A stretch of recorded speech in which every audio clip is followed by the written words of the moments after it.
പ്രിയമുള്ള സഹോദരി സഹോദരന്മാരെ, നമ്മുടെ ആരോഗ്യം എങ്ങനെ ഇരിക്കണമെന്ന്, രോഗത്തോടു കൂടി നിലകൊള്ളണമോ അതല്ല രോഗമില്ലാതെ നിലനിൽക്കണമോ എന്ന് തീരുമാനിക്കപ്പെടുന്നത് നാം എന്ത് ആഹാരം കഴിക്കുന്നു എന്നതിൻ്റെ അടിസ്ഥാനത്തിലാണ്. ആഹാരമാണ് ആരോഗ്യം, ആഹാരമാണ് ഔഷധം,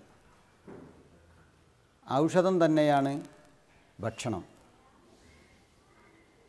ഈ ഒരു തത്വം ജനങ്ങൾക്ക് യഥാവിധി ബോധ്യപ്പെട്ടാൽ രോഗങ്ങളൊന്നുമില്ലാതെ ഇവിടെ ജീവിക്കാൻ കഴിയും എന്ന കാര്യത്തിൽ സംശയമേതുമില്ല.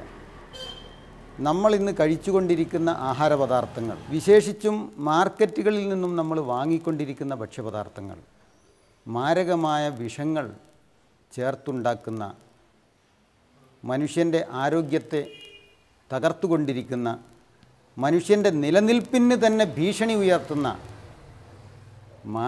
കൊടും മാരക വിഷങ്ങളാണ് എന്ന് നമ്മോട് വിശദീകരിച്ച് പറയാൻ വേണ്ടി കേരളത്തിലെ അറിയപ്പെട്ട പാരമ്പര്യ വൈദ്യൻ മോഹനൻ വൈദ്യർ നമ്മോടൊപ്പമുണ്ട്.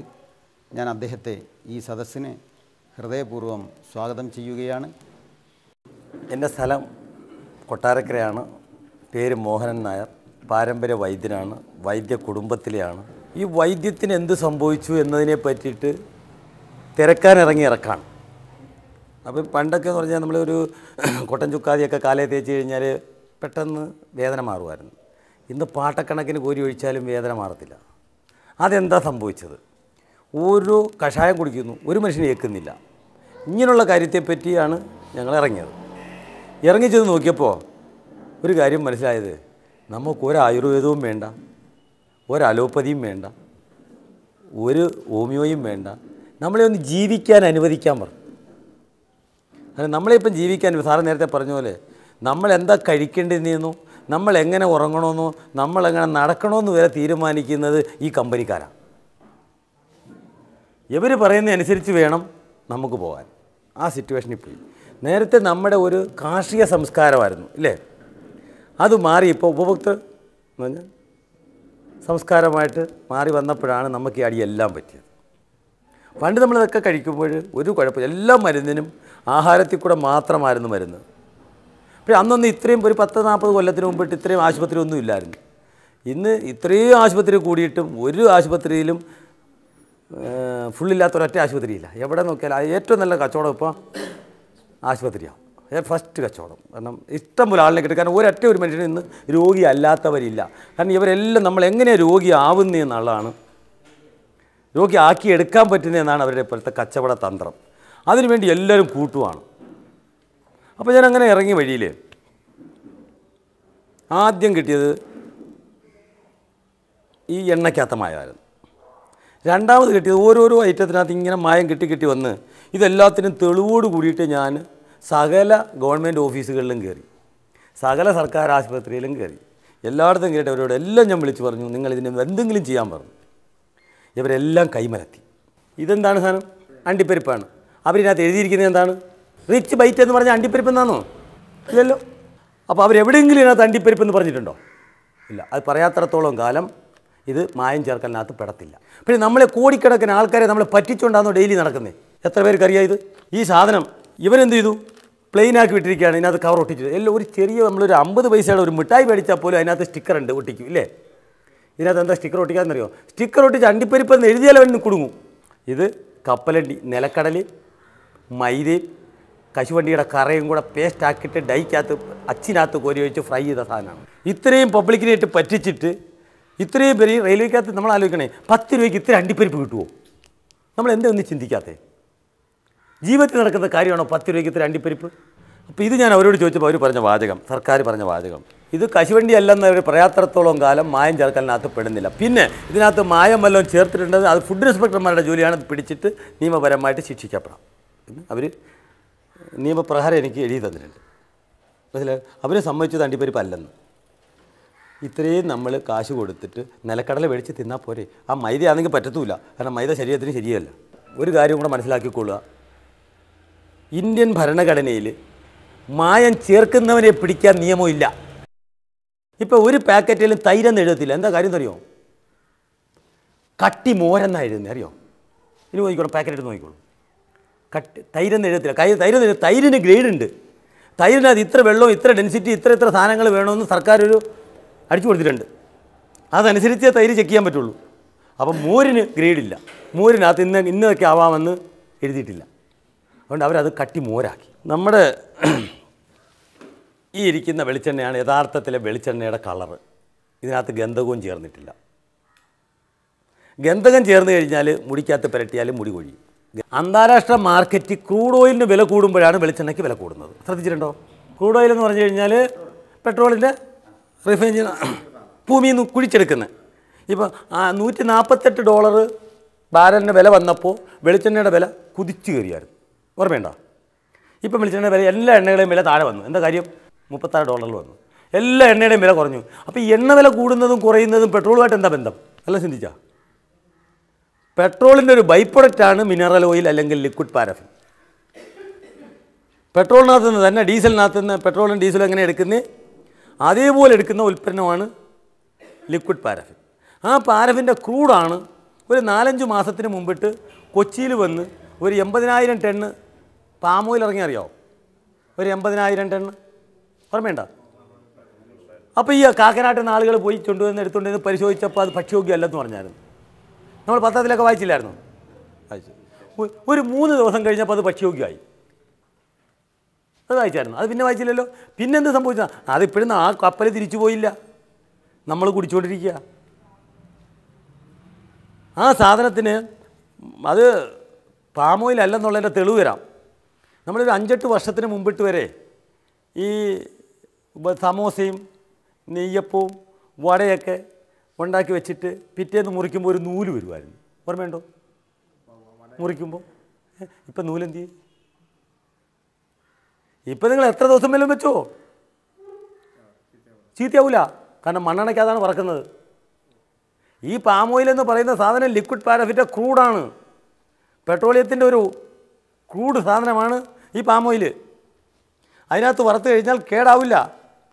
നമ്മൾ നേരത്തെ ഓണത്തിനൊക്കെ ഉപ്പേരി വറുത്ത് കഴിഞ്ഞ് കഴിഞ്ഞാൽ ഒരാഴ്ച പോലും ഇരിക്കുമായിരുന്നു, കനയ്ക്കുമായിരുന്നല്ലോ.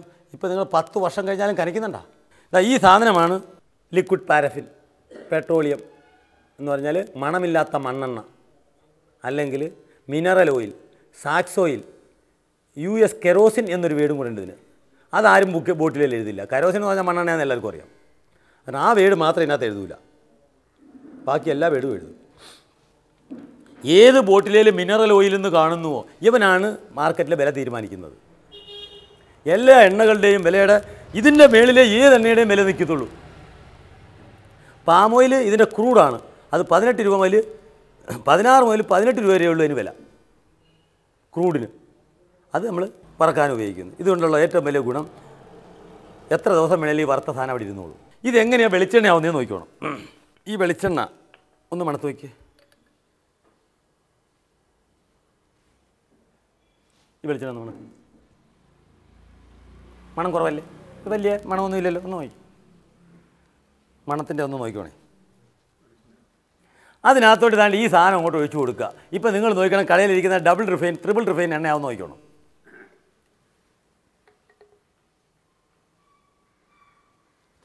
റിഫൈൻ ആയിക്കൊണ്ടിരിക്കുന്നുണ്ടോ?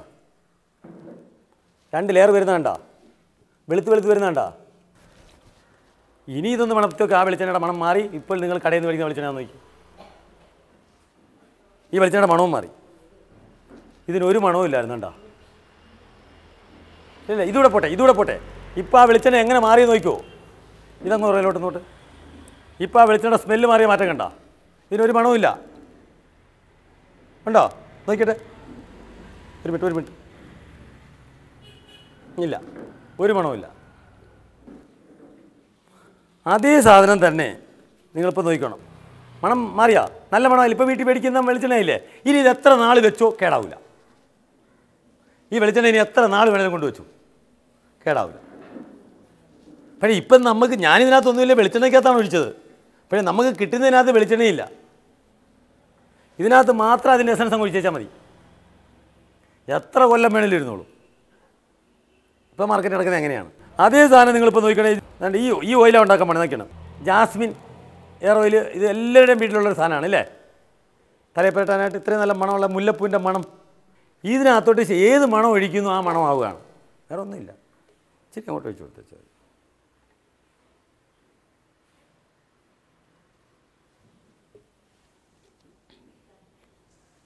ഇത് മുല്ലപ്പൂവിൻ്റെ മണത്തിൻ്റെ എസൻസ്. അത് മുല്ലപ്പൂവല്ലേ, കെമിക്കൽ. മുല്ലപ്പൂവായിട്ട് യാതൊരു ബന്ധവുമില്ല. നമ്മളൊക്കെ ധരിക്കുന്നത് മുല്ലപ്പൂവാണെന്നാണ്.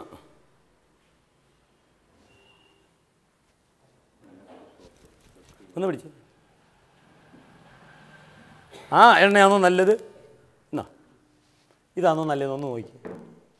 രണ്ടും കൂടെ എടുത്തിച്ച് കയ്യിലെടുത്ത് നോക്കുക. അവർ ചെയ്ത പ്രോസസ്സ് തന്നെ ഞാനും ചെയ്തു, അല്ലാതെ ഡ്യൂപ്ലിക്കേറ്റ് ഒന്നുമല്ല.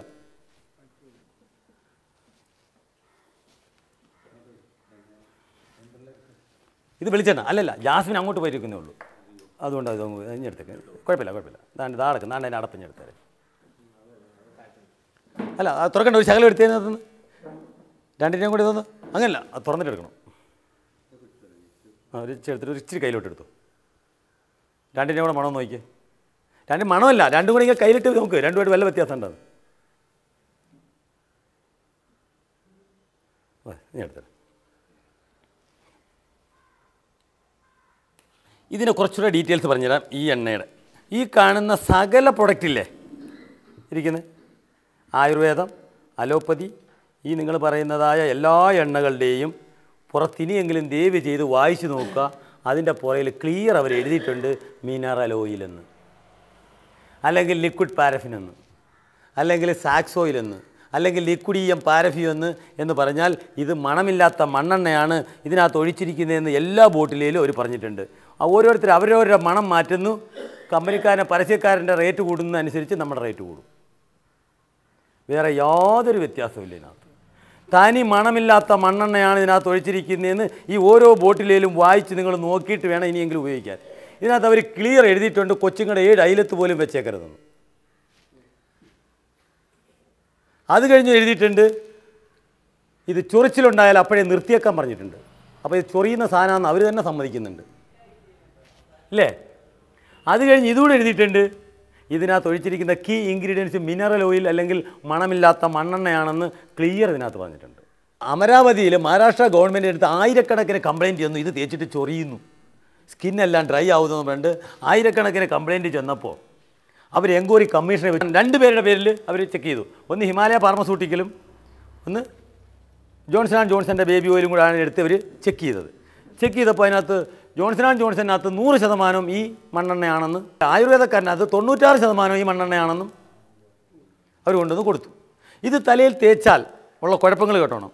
തലമുടി നരയ്ക്കുമെന്നും മുടിയുന്ന കൊഴി ഇതിനകത്ത് പാരഫിൻ്റെ വാക്സ് ഉള്ളതുകൊണ്ട് മുടി വീണ്ടും അതിനകത്ത് കിളിക്കത്തില്ലെന്നും, റെഗുലറായിട്ട് കൊച്ചുങ്ങളുടെ പുറത്തോ നമ്മുടെ ശരീരത്തിൽ തേച്ച് കഴിഞ്ഞാൽ സ്കിന്ന് ഡ്രൈ ആയി പോകുന്നു, പ്ലാസ്റ്റിക് പോലൊരു കോട്ടിങ് ഈ സ്കിന്നിൽ ഉണ്ടാക്കിയിട്ട് നമ്മുടെ ഫങ്ഷൻ വിയർപ്പിനെ പുറത്തോട്ട് പോകാതിരിക്കാൻ തടയുന്നെന്നും, ഇത് നഴ്സിംഗ് ഇത് മസാജ് ചെയ്യുമ്പോൾ ചൂട് സമയത്ത് മസാജ് ചെയ്താൽ ഹോളുകൾ തുറന്നിരിക്കുന്നത് കൊണ്ട് മസാജ് ചെയ്യുമ്പോൾ ഒരംശം ഇത് ബ്ലഡിൽ കയറുന്നെന്നും അങ്ങനെ ടോക്സിനായി ചൊറിച്ചിലുണ്ടാവുമെന്നും, അങ്ങനെയാണ് ചൊറിച്ചിലുണ്ടാവുന്നത്. ഇത് എൻക്വയറി കമ്മീഷൻ കൊണ്ടുവന്നിട്ട് ആര് കൊടുത്തു? സർക്കാരിന് കോടതി കൊണ്ട് കൊടുത്തു. കോടതി കൊണ്ട് കൊടുത്ത് ഒരു കാരണവശാലും ഈ സാധനം നമ്മുടെ കുട്ടികളോ നമ്മളോ തേക്കാൻ പാടില്ല എന്ന് കൊണ്ട് കൊടുത്തപ്പോൾ ഇവരുടെ വക്കീലും നമ്മുടെ വക്കീലും കൂടായി പിന്നെ ഫൈറ്റ്. അവർ പറഞ്ഞു ഞങ്ങളിതിൻ്റെ പെർമിഷൻ, അപ്പോൾ ഇവർ പറഞ്ഞു, സർക്കാർ പറഞ്ഞു, കോടതി പറഞ്ഞു ബാൻ ചെയ്യാൻ പറഞ്ഞു, പൂട്ടാൻ പറഞ്ഞു. അപ്പോൾ അവർ പറഞ്ഞു ഒരിക്കലും നടക്കുന്ന കാര്യമല്ല. കാരണം ഞങ്ങളിതിൻ്റെ പെർമിഷൻ എടുക്കുമ്പോൾ അതിനകത്ത് അന്ന് എഴുതിയിട്ടുണ്ടായിരുന്നു ഇതിൻ്റെ കീ ഇൻഗ്രീഡിയൻസ് മിനറൽ ഓയിലാണെന്ന്. അന്നെന്താ നിങ്ങൾ ഉറങ്ങിപ്പോയാ? ഇപ്പം ഇങ്ങോട്ട് വന്നിട്ട് ആരെ വേറെ പുതിയ ഒരു കമ്പനിക്കാരനെ കൊണ്ടുവരാൻ വേണ്ടിയിട്ട് നിങ്ങളുടെ പുതിയ നയമാണ്. അതുകൊണ്ട് നിങ്ങളൊരു കാര്യം ചെയ്യും, ഞങ്ങളുടെ നഷ്ടപരിഹാരം തന്നാൽ പൂട്ടാന്ന് പറഞ്ഞു. അപ്പം നമ്മുടെ വക്കീൽ പറഞ്ഞു അത് ഞങ്ങൾക്ക് അന്ന് ഞങ്ങളുടെ അത് പെർമിഷൻ കൊടുത്ത സാറുമാർക്ക് അറിയില്ലായിരുന്നു ഈ ഈ മിനറൽ ഓയിൽ എന്ന് പറഞ്ഞാൽ മണ്ണെണ്ണയാണെന്ന് ഞങ്ങൾക്ക് അറിയില്ലായിരുന്നു. അത് കള്ളം. അവൻ്റെ വക്കീൽ ഉടനെ പറഞ്ഞു എന്ത് കാര്യം? എടാ മിനറൽ ഓയിൽ എന്ന് പറഞ്ഞാൽ അറിഞ്ഞുകൂടാത്തവനാണോ നിങ്ങൾ വിളിച്ചിട്ട് പിന്നെ ലൈസൻസ് കൊടുക്കാൻ എടുത്തിരിക്കുന്നത്? അത് കള്ളം. അപ്പോൾ നഷ്ടപരിഹാരം ചോദിച്ചു. ഇനി ഇന്ത്യ മഹാരാജ്യം ചിലപ്പോൾ എഴുതി വിറ്റാൽ അവൻ്റെ നഷ്ടപരിഹാരം കൊടുക്കാൻ പറ്റില്ല, ജോൺസൺകാരൻ്റെ. അതിൽ പറ്റുമോ? അമേരിക്കക്കാരനാണേ. അപ്പോൾ അത് നമ്മൾ വേണ്ട കൊക്കക്കോള നിരോധിക്കാൻ പറ്റിയ ഇവിടെ എന്തെല്ലാം ബഹളമുണ്ടാക്കി. കാരണം അവൻ പെർമിഷൻ എടുത്തു വെച്ചിട്ടുണ്ട്, കുടിച്ചേ പറ്റുള്ളൂ നമ്മൾ. കാരണം ഇവിടെ സകലമാന പേര് നോക്കി, കോടതി എല്ലാം പറഞ്ഞു പൂട്ടാൻ പറഞ്ഞില്ലേ. ഈ ഇന്ത്യ മഹാരാജ്യം മൊത്തം ഇവിടെ സ്ട്രൈക്ക് ചെയ്തു, പ്ലാച്ചിമട കിടന്നില്ലേ, പൂട്ടിയാ. എന്തേ പൂട്ടാഞ്ഞേ? അവനെ എഴുതി കൊടുത്തിട്ടുണ്ട് പണ്ടിരുന്നവർ. ഓരോരുത്തർ എഴുതി കൊടുക്കുന്നതിൻ്റെ അനുഭവം നമ്മളിപ്പോൾ അനുഭവിച്ചുകൊണ്ടിരിക്കുന്നത്. ഇനി ഇതൊരു പത്രക്കാരനോ ഒരു ചാനലുകാരോ ആരെങ്കിലും നമ്മളെ അറിയിച്ചോ? ഇത്രയും വലിയ നഗ്ന സത്യങ്ങൾ ഇവിടെ മാർക്കറ്റിൽ കിടന്നിട്ട് ആരെങ്കിലും ഇത് അറിഞ്ഞോ? നമ്മുടെ കൊച്ചുങ്ങളുടെ പുറത്തൊക്കെ രാവിലെ കാണുന്ന ടി വിയിൽ കാണുന്നത് കണ്ടിട്ടുണ്ടോ? കൊച്ച് നടക്കാൻ തുടങ്ങണമെങ്കിൽ ജോൺസൺ ഒഴിച്ചോളാനാണ്. ഇതൊന്നും ഇല്ലാത്തൊരാരും ഇല്ലല്ലോ ഇവിടെ. ഇതിനകത്ത് ഒരു തുള്ളി വെളിച്ചെണ്ണയില്ല കേട്ടോ, ഒരു തുള്ളി.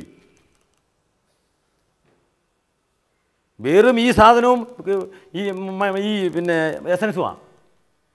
ഉരുക്ക് വെളിച്ചം എല്ലാത്തിനും മണം കിട്ടും മാർക്കറ്റ്, അതറിയാമല്ലോ. എന്ത് സാധനത്തിൻ്റെ മണം മാർക്കറ്റിൽ അവൈലബിളാണ്. ചവനപ്രാശത്തിൻ്റെ വരെ എസൻസ് ഇപ്പോൾ മാർക്കറ്റിലുണ്ട്, അറിയാമല്ലോ. കാരണം എല്ലാ സാധനത്തിൻ്റെ എസൻസ് മാർക്കറ്റ് റെഡിയാണ്. ഉപ്പിനകത്ത് കുപ്പിച്ചില് പിടിച്ചിട്ട് ഓർമ്മയുണ്ടോ സാറിന്? ഓർമ്മയുണ്ട്. ഉപ്പിനകത്ത് 2% സിലിക്കേറ്റ് ഇടാൻ അനുവദനീയമാണ്.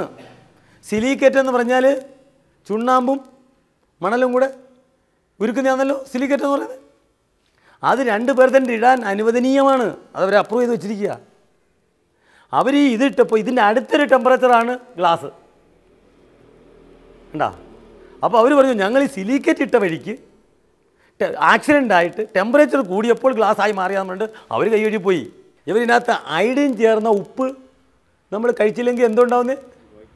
വോയിറ്റർ ഇല്ലേ? ഇതിന് ഈ ഇടയ്ക്ക് ഇത് പൂട്ടാൻ പോയായിരുന്നു, അറിയോ? ഈ കല്ലുപ്പ് നിർത്താൻ പോയായിരുന്നു. ഭയങ്കര വെള്ളം ഉണ്ടാക്കിയതാണത് ഗുജറാത്തിൽ. കോടികൾ മുടക്കി പരസ്യം കാണിച്ച് നമ്മളോടെല്ലാം പറയുന്നു അയഡിൻ ചേർത്ത ഉപ്പ് കഴിച്ചോളാൻ. നമ്മൾ ഉണരുക. ഉടനെ നമ്മുടെ വീട്ടിൽ നിന്ന് ഈ സാധനം മാറണം. നമുക്ക് മാത്രമേ ചെയ്യാൻ പറ്റുള്ളൂ. ആ കൊക്കക്കോള നിർത്തിയതുപോലെ നമ്മുടെ ഓരോ ഐറ്റങ്ങളും നമ്മുടെ വീട്ടിൽ നിന്ന് ഇത് മാറിയേ പറ്റുള്ളൂ.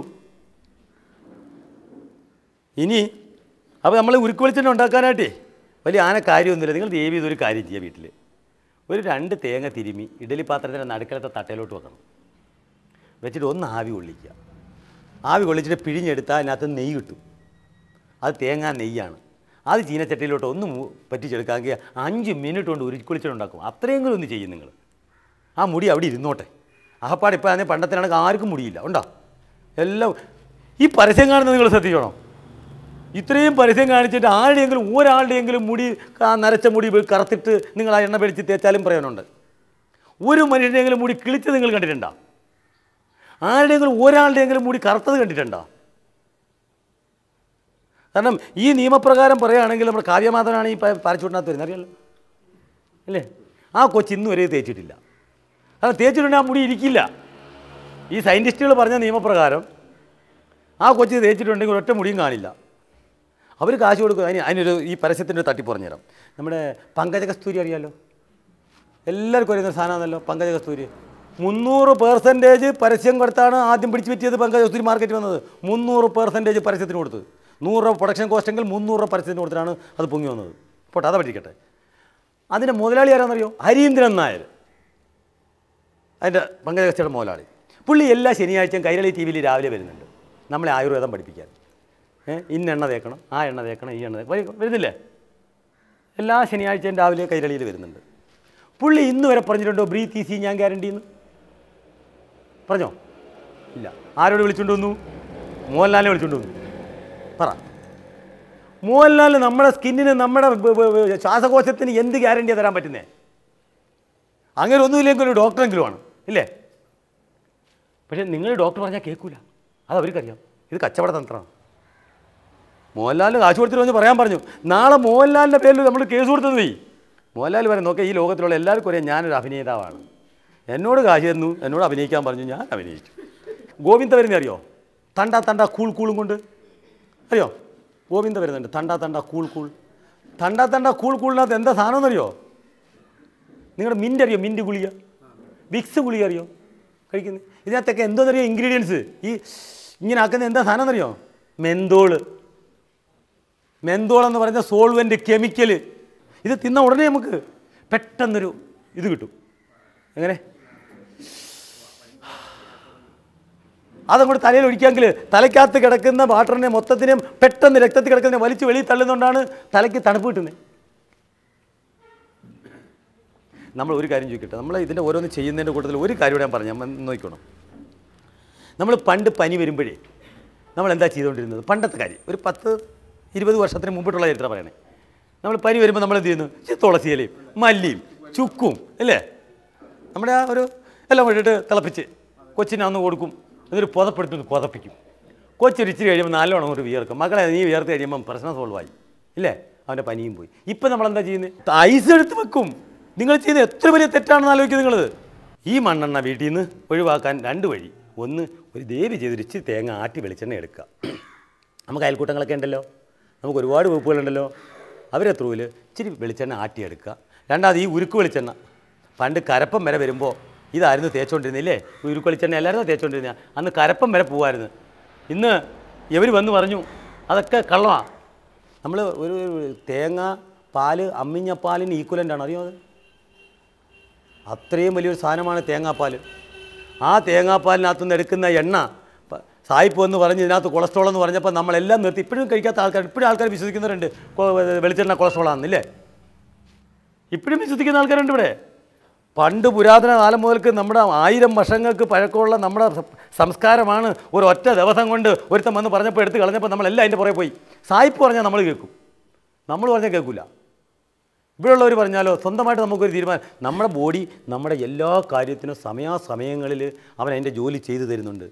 ആ ബോഡിയെ ദേവി ചെയ്തത് തിരിച്ചറിയുക, അതിൻ്റെ ജോലി ചെയ്യാൻ സമ്മതിച്ചാൽ മതി. നമുക്ക് ഒരു മരുന്നും വേണ്ട ഇവിടെ. അതിനൊന്നും ആലോചിച്ച് നോക്കില്ല, എന്തൊരു ഭയങ്കരമായ സിസ്റ്റമാണ് നമ്മുടെ ശരീരം. എന്നാൽ നിങ്ങൾക്ക് ഏത് സൂക്കേട് വരട്ടെ അതിൻ്റെ ഉടനെ അതിൻ്റെ ആൻറ്റിബോഡി സൃഷ്ടിക്കാൻ. എന്ത് ഞാൻ ചോദിക്കട്ടെ, ലോകത്ത് കൊച്ചുങ്ങളെ കൃത്രിമമായിട്ട് വരെ സൃഷ്ടിച്ച്, പക്ഷേ ഒരു തുള്ളി രക്തം ഇന്നുവരെ ആരെങ്കിലും സൃഷ്ടിച്ചാൽ പറ്റൂല. കാരണം ഇനി ഉണ്ടാവാൻ വരുന്ന രോഗത്തിൻ്റെ വരെ ആൻറ്റിബോഡി ഇവിടെ തയ്യാറാണ്. അതവന് കണ്ടുപിടിക്കാൻ പറ്റൂല. പറ്റുമോ?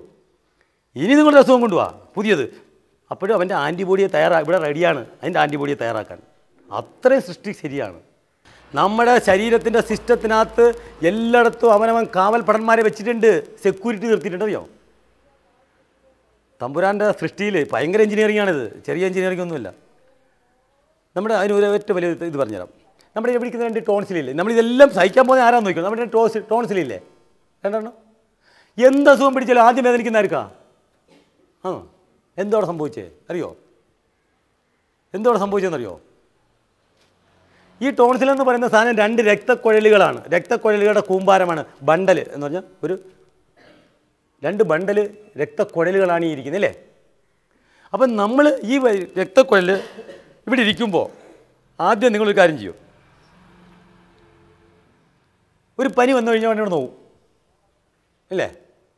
നിങ്ങൾ തണുത്ത വെള്ളം കുടിച്ചു കഴിഞ്ഞാൽ ഉടനെ നോവും.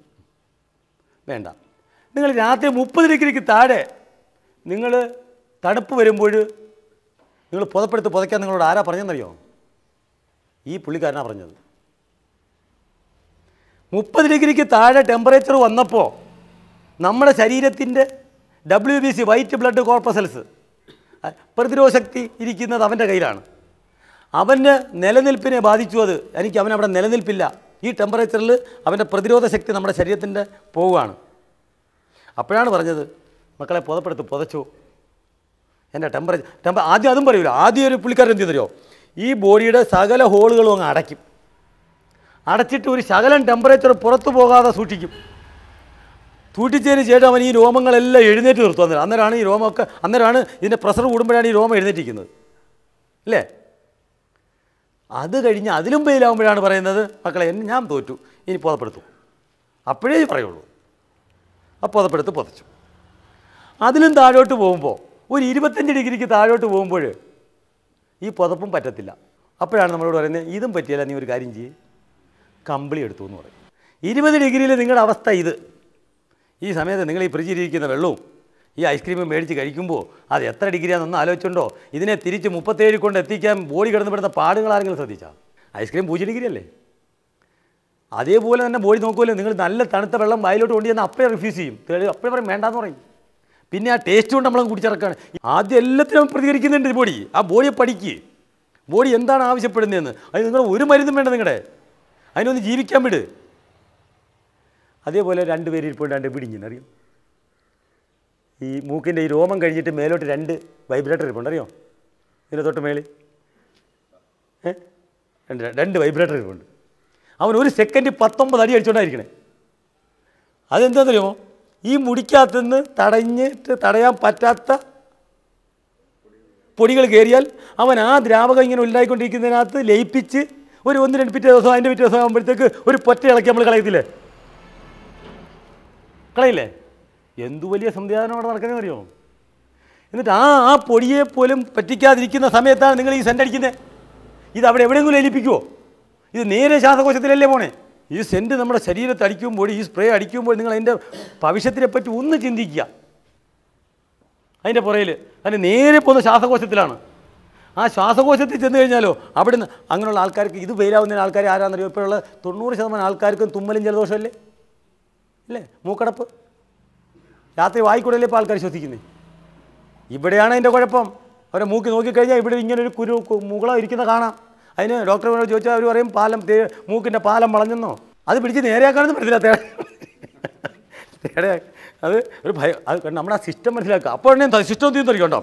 ഉടനെ ഇവൻ ആ ഉള്ളിൽ ചെന്നപ്പോൾ ഇവൻ ശ്വാസകോശത്തിൻ്റെ 4 വശമുള്ളതായ ഗ്രന്ഥികളെല്ലാം കൂടെ ഒരുമിച്ച് അവിടുന്ന് ഒരു ജ്യൂസ് ഉണ്ടാക്കി ആ ജ്യൂസിനകത്ത് അവനെ പിന്നെ മിക്സ് ചെയ്ത് അതിനെ പുറത്ത് തള്ളാനെടുക്കുന്ന പാടാണ് ഈ ശ്വാസം മുട്ടലും ഈ തുമ്മലുമായിട്ടൊക്കെ കഴിഞ്ഞ് പുറത്ത് ചാടി ഇതിനെ എങ്ങനെയെങ്കിലും പുറത്ത് ചാടിക്കുക. അപ്പോൾ തുമ്മുന്നത് ശരിയോ തെറ്റോ? തുമ്മൽ ചെയ്യണം. തുമ്മൽ വന്നാൽ അവൻ രക്ഷപ്പെട്ടു. അത് ഒന്ന് ആ തുമ്മി ഇച്ചിരി വെള്ളം വെളിയിലോട്ട് വരുമ്പോൾ അവൻ രക്ഷപ്പെടുമല്ലേ, ആശ്വാസമായി ഇല്ലേ? 2 കഫവും പോകുമ്പോഴത്തേക്ക് അവന് ആശ്വാസമായില്ലേ? അപ്പോൾ അവിടെയാണ് നമ്മൾ നോക്കേണ്ടത്. സിസ്റ്റത്തിന് അതിനെ ചെവിക്കായമില്ലായിരുന്നുള്ള ഗതി ഒന്നാലോചിച്ച് പോലും, ചെവിക്കായമില്ലായിരുന്നതിനുള്ള ഗതി ഒന്നാലോചിച്ച് നോക്കുമല്ലോ. അതൊക്കെ പോട്ടെ, ഒരു സിമ്പിളൊരു കാര്യം പറഞ്ഞുതരാം. ഞാനൊരു ശകലം വാളംപുളി ഇവിടെ വെച്ചിട്ടുണ്ടെന്ന് ഒന്ന് ഇമാജ് ചെയ്തേ പോലും. ഒരിച്ചിരി വാളംപുളി ഇവിടെ വെച്ചിട്ടുണ്ട്, തിന്നണമെന്നൊന്ന് ആലോചിച്ചേ.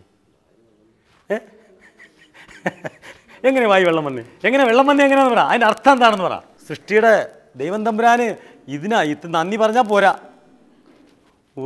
കാലെ ചെന്ന് വീഴ്. കാരണം അത്രയും ഭയങ്കരമാണത്. അതിനെപ്പറ്റി നിങ്ങൾ ചിന്തിച്ചു കഴിഞ്ഞാൽ എന്താ അറിയുമോ, ഒരു പ്രാവശ്യമെങ്കിലും പുളി തിന്നവരെ ആലോചിച്ചാൽ മാത്രമേ വായി വെള്ളം വരുള്ളൂ, അല്ലാത്ത വായി വെള്ളം വരില്ല. ചിന്തിക്കുന്നുണ്ടോ? ഒരു പ്രാവശ്യമെങ്കിലും നിങ്ങൾ പുളി തിന്നിട്ടുണ്ടായിരിക്കണം. അന്ന് ഇവിടെ കമ്പ്യൂട്ടർ ഫീഡ് ചെയ്തിട്ടുണ്ട് പുള്ളിക്കാരൻ. എന്താണെന്നറിയോ, ഈ വരുന്നത് ടാറ്റാറ്റിക് ആസിഡാണ്, ഇത് കോൺസെൻട്രേറ്റഡ് ആണ്, ഇത് ഉള്ളിൽ ചെന്ന് കഴിഞ്ഞാൽ മൊത്തം സിസ്റ്റത്തെ ഡിസോർഡർ ആക്കുമെന്നും ഇത് അസിഡിറ്റി ഉണ്ടാക്കുമെന്നും അത് നമ്മുടെ ശരീരത്തിൽ ചെന്ന പ്രശ്നമാണെന്ന് അവൻ നേരത്തെ ഇവിടെ ഫീഡ് ചെയ്ത് വെച്ചിരിക്കുകയാണ്. അപ്പോൾ കണ്ട ഉടനെ പറഞ്ഞു, ഇവിടെ അതുപോലെ അവൻ വരുന്നുണ്ട്, നീ വേഗം അതിനെ ന്യൂട്രലൈസ് ചെയ്യാനുള്ള സലൈവ തുപ്പൽ ശരിയാക്കിക്കൊള്ളാനാണ് പറഞ്ഞത്. അതാണ് വന്ന തുപ്പൽ. കണ്ടാ, നിങ്ങൾ ചിന്തിക്കുക. അപ്പോൾ കണ്ടതേ ഉള്ളൂ, കണ്ടപ്പം പോലും ആക്ഷൻ നടന്നു. ടോൺസിൽ ഓപ്പറേഷൻ ചെയ്താൽ ഒന്നിൽ അവൻ അമീബിക് ഡിസെൻട്രി ആയിട്ട് മാറും, അല്ലെങ്കിൽ ചെവി പഴുപ്പായിട്ട് മാറും, അല്ലെങ്കിൽ ചെവി കടിയായിട്ട് മാറും, ഇല്ലെങ്കിൽ അപ്പൻഡിറ്റീസ് ആയിട്ട് മാറും, അല്ലെങ്കിൽ പിസ്റ്റുലായിട്ട് മാറും, ഇല്ലെങ്കിൽ കിഡ്നിക്ക്. ദൈവത്തിന് വിശ്വാസമുണ്ടോ? നമുക്കൊന്നും സംഭവിക്കില്ല. പുള്ളി ഒന്ന് വിശ്വസിക്കും, ആ വിശ്വാസമെങ്കിലും ഉണ്ടാവട്ടെ. നമ്മൾ അന്നത്തെ ദിവസം അല്ലാതെ വേറൊരു ദിവസം പോകത്തില്ല എന്ന് അടിയുറച്ച് വിശ്വസിച്ചാൽ ഈ കോപ്രായങ്ങളുടെ പുറകെ നമ്മൾ പോവില്ല. പോവോ? അപ്പോൾ നമുക്ക് ദൈവത്തിനും വിശ്വാസമില്ലല്ലോ, അതല്ലേ എൻ്റെ ശരി. തമ്പുരാനെ ഒന്ന് വിശ്വസിക്കുക, ഞാൻ ഇത്രേ പറയുന്നുള്ളൂ. അങ്ങനെ ഇതെല്ലാത്തിലും ടോപ്പിൽ അവിടെ ഇരുന്നുകൊണ്ട് ഇതെല്ലാം നമ്മളെ കൊണ്ട് പുള്ളിയല്ലേ ചെയ്യിപ്പിക്കണേ. ഇപ്പോൾ എന്നെ ഇവിടെ വരുത്തിയതും പുള്ളിയല്ലേ. അപ്പോൾ ഈ ടോൺസിലിനെ ഇപ്പോൾ എല്ലാവരും മിക്കവാറും ദയവ് ചെയ്ത് ടോൺസിലിന് ഓപ്പറേഷൻ ചെയ്ത് കളയരുത്. ഇത്രയും വലിയ ഒരു സിസ്റ്റത്തെയാണ് നമ്മൾ ഈ കമ്പനിക്കാരന്മാരെല്ലാം കൂടെ വന്ന് പറഞ്ഞിട്ട് അതിനെ ഫെയിലാക്കുന്നത് ഇല്ലേ. ഈ തൊലി ഈ നമ്മുടെ ശരീരത്തിൻ്റെ ഏറ്റവും വലിയ ഫംഗ്ഷൻ നടത്തുന്ന ഈ സ്കിന്നല്ലേ, അതിൻ്റെ പുറത്താണ് നിങ്ങളിത് കൊരി ഒഴിച്ചിട്ട് മസാജ് ചെയ്യുമ്പോൾ മേലോട്ട് കയറുന്നത്. അപ്പം നിങ്ങൾ ഈ കൊച്ചുങ്ങളുടെ പുറത്ത് ഇതിട്ട് മസാജ് ചെയ്യുമ്പോൾ നല്ലൊരു ശതമാനം ഇത് ഉള്ളിൽ കയറുന്നു, രക്തത്തിൽ കയറുന്നു അല്ലേ. ഇത് നോക്കിക്കോ, ഇത് ആയുർവേദമാണ്. നിങ്ങളിനി അവിടെ വിചാരിക്കരുത് ആയുർവേദം ശരിയാണെന്ന് വിചാരിച്ചളയരുത്. ഇത് ഹെർബൽ എന്ന് പറഞ്ഞാൽ എന്താണ്? ഹെർബൽ ആണ് സാർ. ഇതിനകത്തൂടെ ഒരു സ്റ്റിക്കർ ഒട്ടിച്ചിട്ടുണ്ട് അവർ. ഈ പുറത്തൂടാണ് നിങ്ങൾ ഈ വായിക്കുന്നത്. ഇവരിതിനകത്തൂടെ സ്റ്റിക്കർ ഒട്ടിച്ചിട്ടുണ്ട്. അതിനകത്ത് താഴേന്ന് 3ാമത്തെ വരി ഒന്ന് വായിച്ച് ഇതിൻ്റെ കീ ഇൻഗ്രീഡിയൻസ് അവർ പറഞ്ഞിട്ടുണ്ട് മിനറൽ ഓയിലാണെന്ന്, മണ്ണെണ്ണയാണെന്ന്. അത് ആയുർവേദം. അകത്തൂടെ 3ാമത്തെ വരി താഴേന്ന് മേലോട്ട് കീ ഇൻഗ്രീഡിയൻസ് മിനറൽ ഓയിൽ. അപ്പോൾ ഇതിനകത്ത് എന്തെങ്കിലും നിയമം കാണും അവരിത് എഴുതണമെങ്കിൽ, അല്ലേ? അതുകൊണ്ടായിരിക്കും അവർ എഴുതിയത്. നാളെ അവർ എന്തെങ്കിലും പ്രശ്നം വന്നു കഴിഞ്ഞാൽ മിനറൽ ഓയിൽ അപ്പോൾ ഒഴിക്കാമെന്ന് അവരെന്തോ പെർമിഷൻ മേടിച്ച് വെച്ചിട്ടുണ്ട്. അതാണ് എൻ്റെ അതിൻ്റെ അർത്ഥം. ഏത് ഓയിലുകൾ നിങ്ങൾ ഒരു കാര്യം ആലോചിച്ചോളുക, തലയിൽ പേട്ടാൻ ഉപയോഗിക്കുന്ന ഓയിലുകൾ 3, 5, 6 മാസത്തിനകത്ത് വെച്ചിട്ട് ഒരു ആയുർവേദ ഓയിലുകളും ഇരിക്കില്ല. അപ്പോൾ ഈ എണ്ണകൾ നിങ്ങൾ ആലോചിച്ചിട്ടുണ്ടോ? ഓരോ പ്രൊഡക്റ്റുകൾ ഇങ്ങനെ വരുന്നുണ്ടല്ലോ, ഒരുപാട് ആൾക്കാർ കൊണ്ടുവരുന്നില്ലേ? ഏതെങ്കിലും ഒരെണ്ണം 10 കൊല്ലം കഴിഞ്ഞാലും കേടാവുന്നുണ്ടോ? കാരണമില്ല. എന്തേ കാര്യം? ഇതാണ് സാധനം, മിനറൽ ഓയിലാണ് സാധനം. അപ്പോൾ എല്ലാത്തിൻ്റെ ഇൻഗ്രീഡിയൻസ് എന്താണ്? യവനാണെന്ന് മാർക്കറ്റിൽ ഈ കേരളത്തിലെ മൊത്തം തെങ്ങും കൂടെ വെട്ടിമുറിച്ച് കളഞ്ഞാലും ശരി, വെളിച്ചെണ്ണയ്ക്ക് വില കൂടും. നിങ്ങൾ പേടിക്കണ്ട. ക്രൂഡ് ഓയിലിന് വില കൂടിയാൽ മാത്രമേ കൂടുള്ളൂ. എന്താ കേടാവാത്തേ? മിനറൽ ഓയിൽ എന്ന് പറഞ്ഞാൽ മണ്ണെണ്ണയാണ്. മണ്ണെണ്ണ കുടിക്കാൻ എവിടെ പറഞ്ഞിരിക്കണേ? അടുത്ത് നമ്മൾ പോകുന്നത് ബിസ്ക്കറ്റിലേക്ക് പോവാം.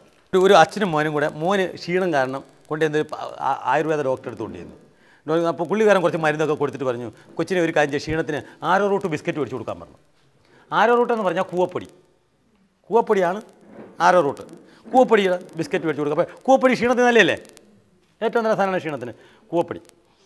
അപ്പോൾ ഈ പുള്ളി ഈ പാക്കറ്റ് മേടിച്ചിട്ട് നോക്കിയപ്പോൾ എടാ 12 രൂപയ്ക്ക് ഇത്രയും ആരോ റൂട്ടോ? മനസ്സിലായോ? 600 രൂപ വിലയുണ്ട് കൂവപ്പൊടിക്ക്. അപ്പോൾ 12 രൂപയ്ക്ക് അവന് ഇത്രയും ആരോ റൂട്ട് കിട്ടി. അപ്പോൾ അവൻ അതിനകത്ത് നോക്കി ഇതിനകത്ത് കണ്ടൻസ് എത്ര ഉണ്ടെന്ന്, എത്ര പെർസെൻറ്റേജ് ആരോ റൂട്ട് ഉണ്ടെന്ന് വായിച്ചു നോക്കിയപ്പം അതിനകത്ത് ആരോ റൂട്ട് ഇല്ല. അപ്പോൾ അവൻ ഉടനെ ഇതൊരു വക്കീലിന് കൊടുത്തു. വക്കീലിനോട് പറഞ്ഞു, വക്കീൽ ഈ കമ്പനിക്കാരനെ വിളിച്ചു. അപ്പോൾ അവർ പറഞ്ഞു, നോക്കി അത് ഞങ്ങളുടെ ബ്രാൻഡ് നെയിമാണ്, ഞങ്ങളതിനകത്ത് പറഞ്ഞിട്ടില്ലല്ലോ ആരോ റൂട്ട് ഉണ്ടെന്ന്.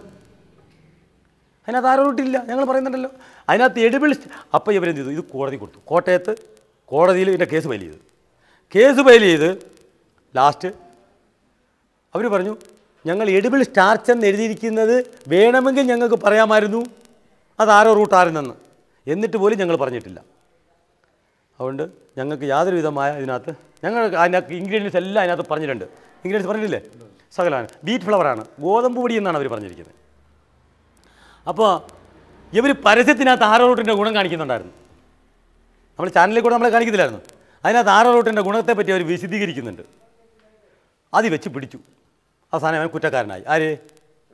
ബ്രിട്ടാനിയ കമ്പനിക്കാരൻ കുറ്റക്കാരനായി. അവനെ ശിക്ഷിച്ചു 1000 രൂപ. കോടതിയിൽ നിന്ന് വാദിച്ച 2 വക്കീലന്മാർ തങ്ങൾ വാദിച്ചിട്ട് അവസാനം കോടിക്കണക്കിന് രൂപ നമ്മളെ പറ്റിച്ചുകൊണ്ട് പോയിട്ട് കോടിക്കണക്കിന് ജനങ്ങളെ വഞ്ചിച്ചതിന് സർക്കാർ കൊടുത്ത ശിക്ഷ 1000 രൂപയും 12 രൂപ തിരിച്ചു കൊടുക്കാനും പറഞ്ഞു. 2 മൈദ എന്ന് പറഞ്ഞ സാധനം അറിയോ? അല്ല, അങ്ങനെയല്ല. മൈദ എന്ന് പറഞ്ഞാൽ ഗോതമ്പിൻ്റെ വേസ്റ്റ്. ഗോതമ്പിന് എങ്ങനെ വേസ്റ്റ് എന്ന് പറഞ്ഞാൽ ഗോതമ്പിനെ ക്രാക്ക് ചെയ്തിട്ട് നാരും മുളയും വിത്തും ആ തവിടും ഒക്കെ അങ്ങ് എടുത്തിട്ട് അത് സായിപ്പ് ടോണിക്കിനകത്തിട്ട് കഴിച്ചു. സായിപ്പിന് ഈ ഗുളിക രൂപത്തിൽ കഴിക്കുന്ന സ്വഭാവം ഉണ്ടല്ലോ, അത് പുള്ളിക്കാരൻ കഴിക്കും. അതിൻ്റെ ബാക്കി വരുന്ന വേസ്റ്റിനകത്ത് നിന്നാണ് നമ്മൾ റവ ഉണ്ടാക്കണേ. റവ അതിൻ്റെ രണ്ടാമത്തെ പ്രോസസ്സാണ്. അതിൽ നിന്നൊരു വേസ്റ്റ് വരും. അതിനകത്ത് നിന്നൊരു പകുതി ആട്ടപ്പൊടിക്കകത്ത് കയറും. ആട്ടയില്ലേ, ഗോതമ്പ് പൊടി,